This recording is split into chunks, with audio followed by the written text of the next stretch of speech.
이 일이 일어났을 때 나는 18살이었고 지금은 22살이다. 나는 텍사스주 샌안토니오에 살고 있다. 고등학교 마지막 학년이었지만 이때가 바로 코로나가 심각해지기 시작하면서 모든 것이 문을 닫기 시작하던 시기였다. 모두가 집에 머물며 격리해야 했지만 내 친구들과 나는 오히려 더 자주 밖에 나가고 있었다. 비필수적인 사업장이 전부 폐쇄되어 할 수 있는 일이 많지 않았지만 나는 원래부터 도시 탐험이나 흉가 탐방을 정말 좋아했다. 지금도 여전히 그런 곳을 탐험하고 있다. 나는 쉽게 겁먹지 않는 편이다. 노숙자들을 마주친 적도 있고 컬트 집단을 발견한 적도 있으며 심지어 총을 겨눠진 적도 있었지만 이번 사건처럼 이상하고 소름 끼치는 경험은 없었다. 그때쯤 나는 고등학교 때 같은 반이었던 클라리사라는 여자와 만나기 시작했다. 솔직히 말해 그녀가 내 알리바이를 맞춰주지 않았더라면 내 친구들 중 누구도 이 이야기를 믿지 않았을 것이다. 우리는 막 연애를 시작한 상태였지만 어떻게든 그녀를 설득해서 새벽 3시에 샌안토니오에 있는 한 자연 공원을 탐험하기로 했다. 그 공원의 이름은 오프 슈나벨 공원이었다. 낮에는 꽤 아름답고 안전한 곳이지만 밤에는 위험해질 수 있었고 경찰이 주기적으로 순찰하며 야간 출입을 막곤 했다. 이곳에서 2016년에는 한 24살 여성이 20번 이상 칼에 찔려 무참히 살해당했고 2021년에는 한 소년이 숲을 탐험하다 총에 맞았다. 그런 곳에 우리가 도착한 시간은 새벽 3시였다. 주변은 음산하고 칠흑같이 어두웠다. 나무들이 달빛을 완전히 가려서 빛이 거의 들어오지 않았다. 나는 탐험할 때 손전등을 켜지 않는 편이다. 손전등을 사용하면 어두운 곳에 눈이 적응할 수 없고 빛이 닿는 부분밖에 볼 수 없으며 멀리서 누군가 우리를 발견할 가능성이 커지기 때문이다. 우리는 메인 트레일을 따라 15에서 20분 정도 걸었다. 오래 머물 생각은 없었다. 그날 밤은 유난히 조용했고 이상하게 으스스한 분위기였다. 나는 트레일에서 벗어나 우리 차가 주차된 곳으로 바로 이어지는 길을 알고 있었다. 클라리사에게 그 길로 가면 한 바퀴 도는 셈이니까 더 빠르게 나갈 수 있다고 말했고 그녀도 동의했다. 우리는 산길을 벗어나 그 오솔길로 들어섰다.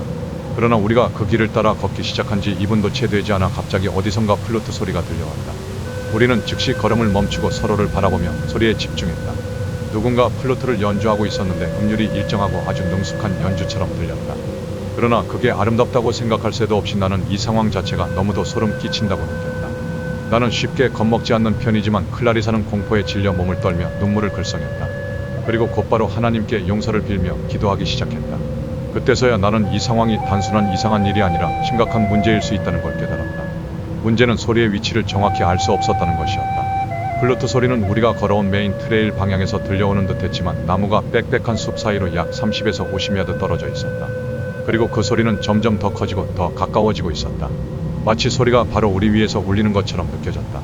클라리사는 너무 겁에 질려 제대로 걷지도 못할 정도였기에 나는 걱정 마. 내가 널 지켜줄게라고 말한 뒤 빨리 이 길을 달려서 빠져나가자고 했다. 우리는 전력 질주를 시작했다. 달리면서 나는 플루트 소리가 멈췄는지조차 알 수 없었다. 그러나 우리가 30피트쯤 달려갔을 때 갑자기 숲속에서 무언가 거대한 것이 우리 앞을 가로질러 튀어나왔다.